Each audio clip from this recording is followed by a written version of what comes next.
Morning મિત્રો, last લેક્ચરમાં આપણે કંટ્રોલ સિસ્ટમમાં વપરાતી સર્વો મિકેનિઝમ અને રેગ્યુલેટર વિશે અભ્યાસ કર્યો. તેના ઉદાહરણ પણ જોયા. હવે આજે આપણે જોઈશું કંટ્રોલ એક્શન વિશે. તો સૌપ્રથમ વાત કરીએ કંટ્રોલ એક્શન એટલે શું.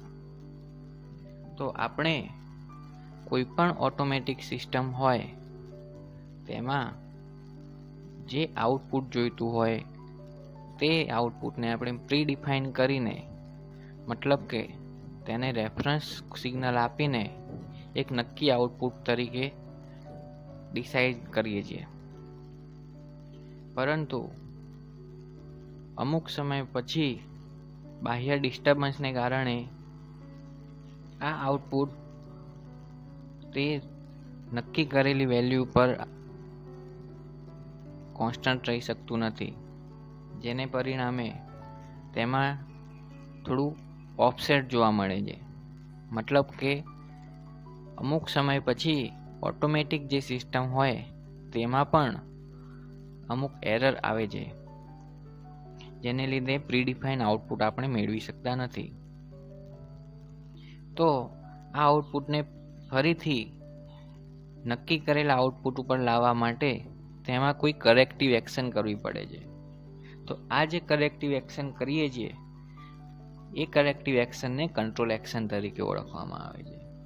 મતલબ કે કંટ્રોલ એક્શન એટલે એક એવી પ્રક્રિયા કે જેની મદદથી ઓફસેટ થયેલા આઉટપુટને ફરીથી તેના મૂળ રેફરન્સ આઉટપુટ ઉપર લાવવા માટે કરવી પડતી પ્રક્રિયા.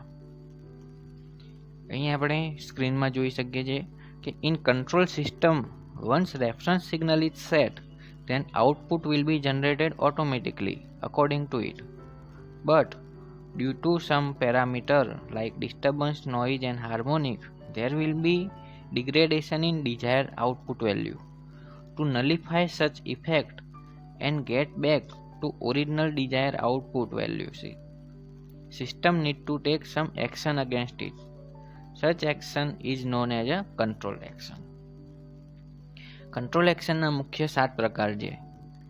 તો કંટ્રોલ એક્શનમાં ધારો કે એક છે ઓન ઓફ કંટ્રોલ એક્શન, બીજી છે પ્રપોઝનલ કંટ્રોલ એક્શન, પછી છે derivative control action, integral control action, ત્યારબાદ પ્રપોઝનલ ડેરિવેટિવ બંનેનું કોમ્બિનેશન છે એનું પીડી કંટ્રોલ એક્શન, પ્રપોઝનલ ઇન્ટિગ્રલ એટલે કે પીઆઈ કંટ્રોલ એક્શન, અને પ્રપોઝનલ ઇન્ટિગ્રલ અને ડેરિવેટિવ ત્રણેયનું કોમ્બિનેશન એટલે કે પીઆઈડી કંટ્રોલ એક્શન.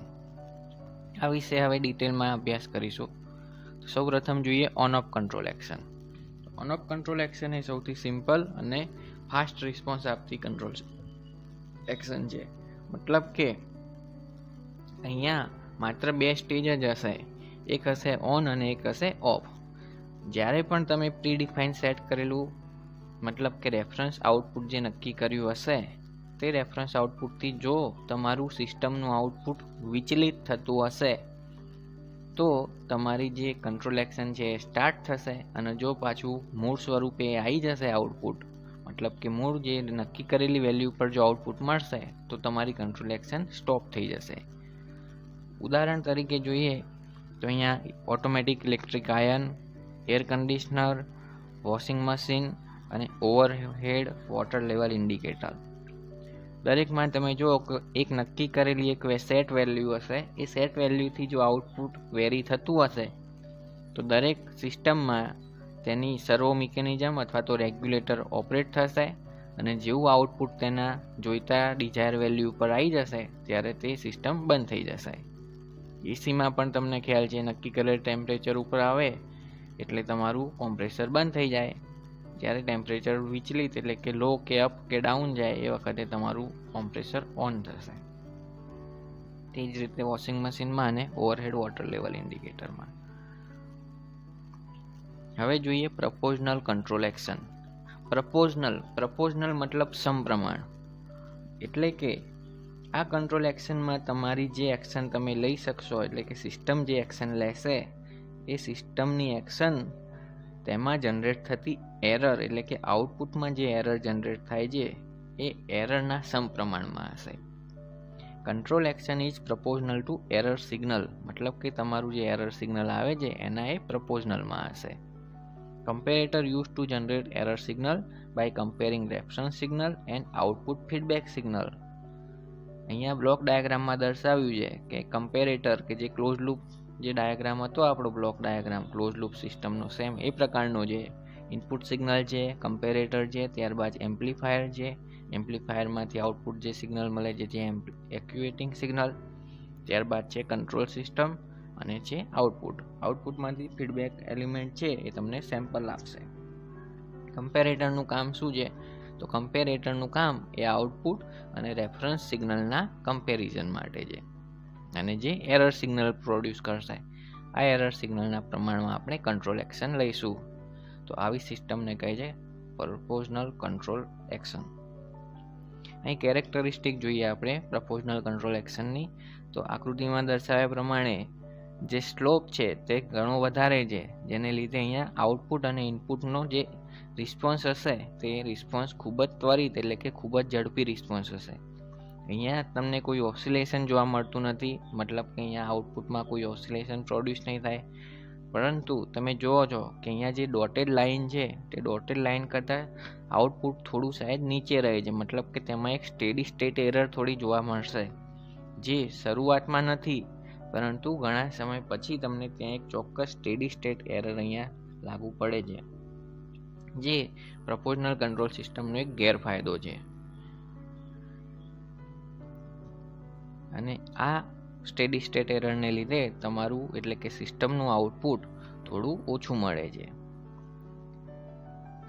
બીજો એડવાન્ટેજ જોઈએ કે આ પ્રપોઝનલ કંટ્રોલ એક્શન એ સિમ્પલ અને ઇઝી ટુ ઇમ્પ્લિમેન્ટ, મતલબ કે સિમ્પલ અને સરળ છે અને સ્ટેબલ પણ છે, કારણ કે તેમાં કોઈ ઓસિલેશન જનરેટ થતા નથી. ત્યારબાદ જોઈએ ડેરિવેટિવ કંટ્રોલ એક્શન. ડેરિવેટિવનો મતલબ થાય છે વિકલન. કોઈ પણ રાશિની સાપેક્ષે બીજી રાશિનું જો વિકલન કરવામાં આવે તો તેને ડેરિવેટિવ કહે છે. તો અહીંયા આગળ તમારે જે કંટ્રોલ એક્શન જે સિસ્ટમ લેશે તે કંટ્રોલ એક્શન તમારી જે એરર જનરેટ થાય છે એ એરરના સમયના દરના ઉપર આધારિત છે. મતલબ કે જો તમારી એરર ઝડપી જનરેટ થાય છે કે તમારી એરર સ્લો જનરેટ થાય છે, તે એરરનો જે સમયનો દર હશે, એરર ઉદ્ભવવાનો જે ટાઈમ પિરિયડ હશે એ પિરિયડ ઉપર આધારિત હશે અહીંયા કંટ્રોલ એક્શન. તો અહીંયા લખ્યું છે તેમ કે control output is પ્રપોઝનલ to time derivative of error, મતલબ કે તમારી જે એરર જનરેટ થાય છે એ એરર ઝડપી છે કે સ્લો છે તેના ઉપર આ સિસ્ટમ આધારિત હશે. Output feedback signal is given to comparator with reference signal, અને તે સેમ આગળ જોયું તેમ કે કમ્પેરેટરનું કામ શું છે? તો આઉટપુટમાંથી જે જનરેટ થાય છે એ આઉટપુટમાંથી જે સેમ્પલ મળ્યું તે સેમ્પલ અને રેફરન્સ સિગ્નલનું કમ્પેરિઝન કરીને એરર આપવાનું, અને એ એરર સિગ્નલ મળ્યું એ એરર સિગ્નલ ઝડપી મળ્યું કે સ્લો મળ્યું તે ડિફરન્શિએટરમાં તમને ડિફરન્શિએટ કરી આપશે, અને ત્યારબાદ એક્ચ્યુએટિંગ સિગ્નલ મળશે જે સિસ્ટમને ઓપરેટ કરશે. System having fast changing in error signal such derivative control action implemented, મતલબ કે એવી જગ્યાએ કે જે જગ્યાએ એરર ખૂબ જ ઝડપથી મળતી હોય, મતલબ કે એવી જગ્યા કે જે જગ્યાએ આઉટપુટમાં એરર તમને ખૂબ જ ઝડપથી પ્રોડ્યુસ થતી હોય એવી જગ્યાએ ડેરિવેટિવ કંટ્રોલ સિસ્ટમ મતલબ કે ડેરિવેટિવ કંટ્રોલ એક્શન યુઝ કરવામાં આવે છે. કેરેક્ટરિસ્ટિક જોઈએ તો કેરેક્ટરિસ્ટિકમાં દેખાય છે કે જેમ અહીંયા સ્લોપ ખૂબ જ વધારે છે, જેને લીધે આ જે રિસ્પોન્સ આપશે એ ખૂબ જ રિસ્પોન્સ વધારે આપશે, અને આની સ્પીડ વધારે ફાસ્ટ હોવાથી સ્ટાર્ટિંગમાં એકદમ તે આઉટપુટ જનરેટ કરશે, જેને લીધે તે ઓવરશૂટ પ્રોડ્યુસ કરે છે.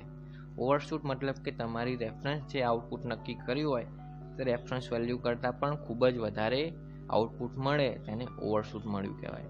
Good for quick changing error, મતલબ કે જે સિસ્ટમમાં તમને ફટાફટ એરર બદલાતી રહેતી હોય એવી સિસ્ટમમાં તમારે ડેરિવેટિવ કંટ્રોલ એક્શન ઇમ્પ્લિમેન્ટ કરવી પડે. ત્યારબાદ જોઈએ ઇન્ટિગ્રલ કંટ્રોલ એક્શન.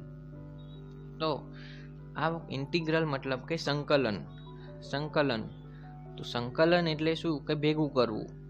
તો એવી સિસ્ટમમાં તો આ કંટ્રોલ એક્શનમાં તમારે કંટ્રોલ જે એક્શન છે એ કંટ્રોલ એક્શન અમુક ચોક્કસ સમયમાં ઉદ્ભવતી એરરનું સંકલન મતલબ કે એરરને ભેગી કરીને તેની ઉપર કંટ્રોલ એક્શન લેશે. મતલબ કે control action is proportional to some time period error signal getting integrated and according to it control action is taken. અમુક ચોક્કસ સમયગાળો નક્કી કરશે સિસ્ટમ કે આટલા સમયમાં કેટલી એરર જનરેટ થઈ અને એ સિસ્ટમની જેટલી એરર જનરેટ થઈ હોય બધી એરરને સંકલન કરીને તેની ઉપર જે એક્શન લેવાશે તે એક્શનને ઇન્ટિગ્રલ કંટ્રોલ એક્શન કહે છે.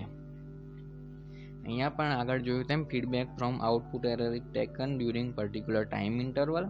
અમુક ચોક્કસ ટાઈમ ઇન્ટરવલમાં એ એરર સિગ્નલને લેવામાં આવે છે અને given to comparator to produce error signal. Characteristic જોઈએ ઇન્ટિગ્રલ કંટ્રોલ એક્શનની તો અહીંયા કોઈ નો ડ્રિફ્ટ ઇન આઉટપુટ. ડ્રિફ્ટ મતલબ કે એકદમ સ્પીડ.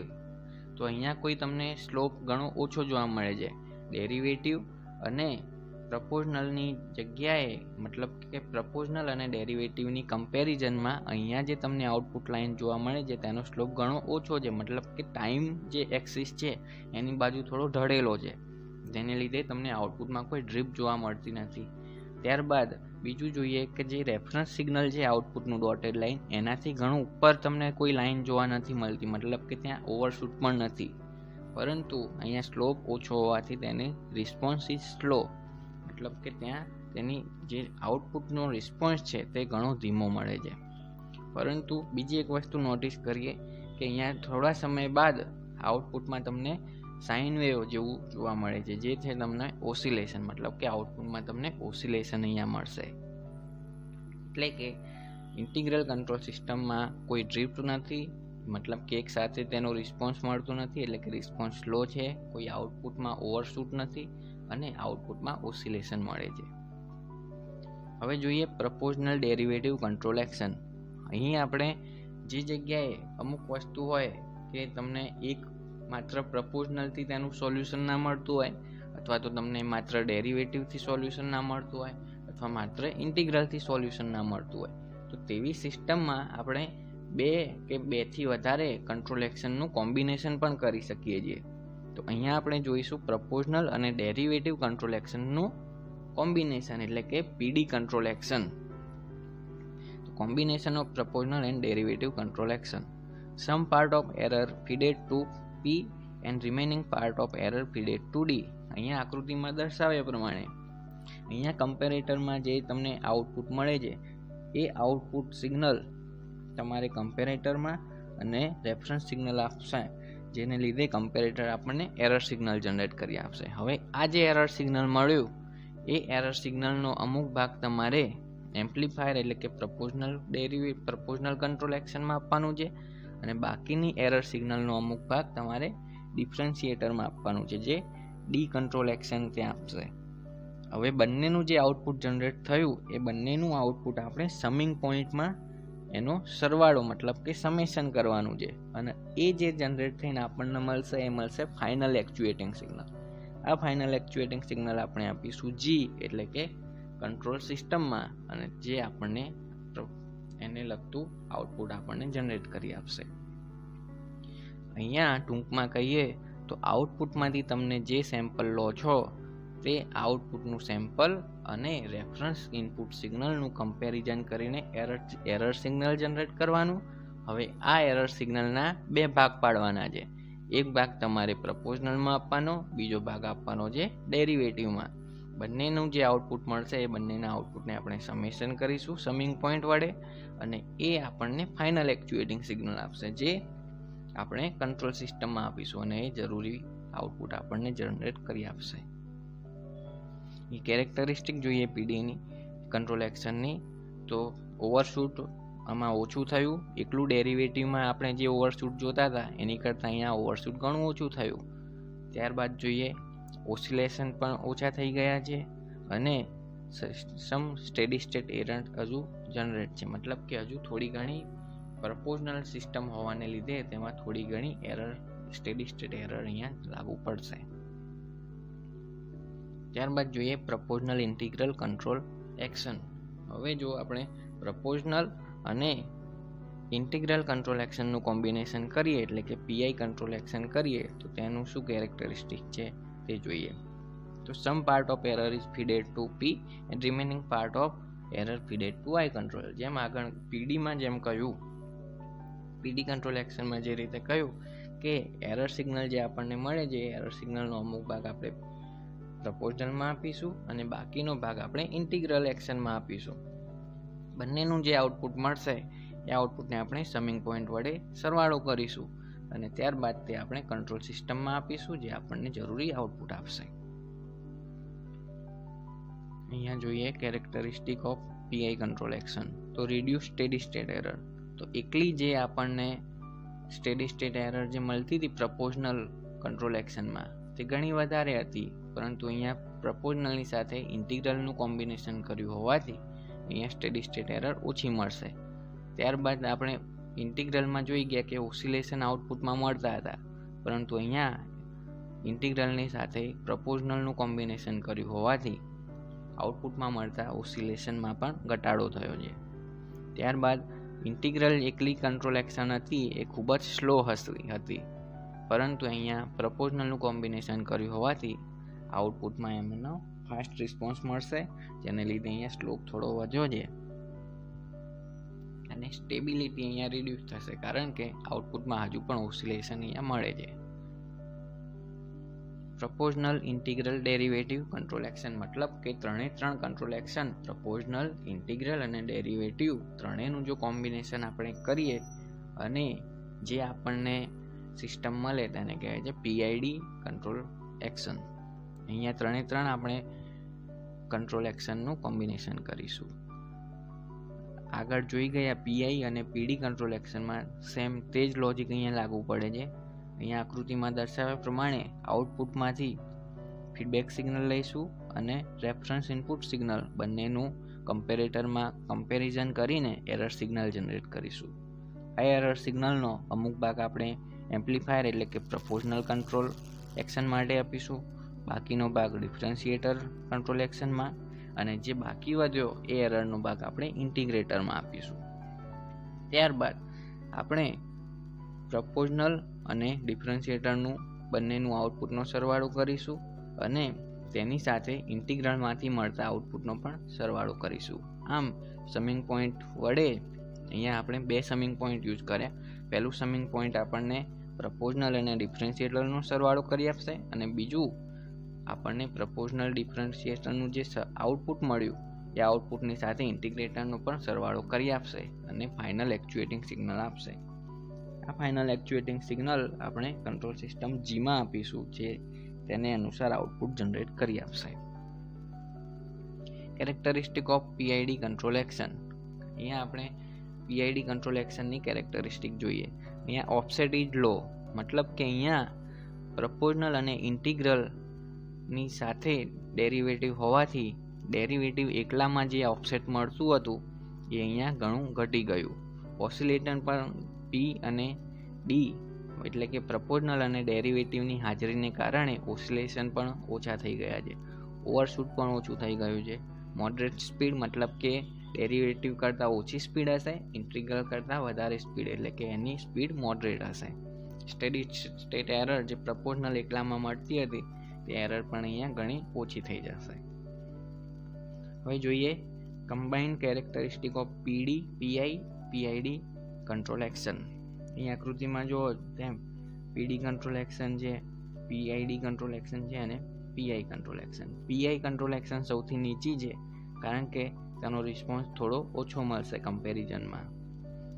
પીડી કંટ્રોલ એક્શન સૌથી ઉપર છે, તેમાં ઓવરશૂટ તમે જોઈ શકો છો ડેરિવેટિવની હાજરીને કારણે તેની સ્પીડ સૌથી વધારે હશે તેથી તે સૌથી ઉપર છે.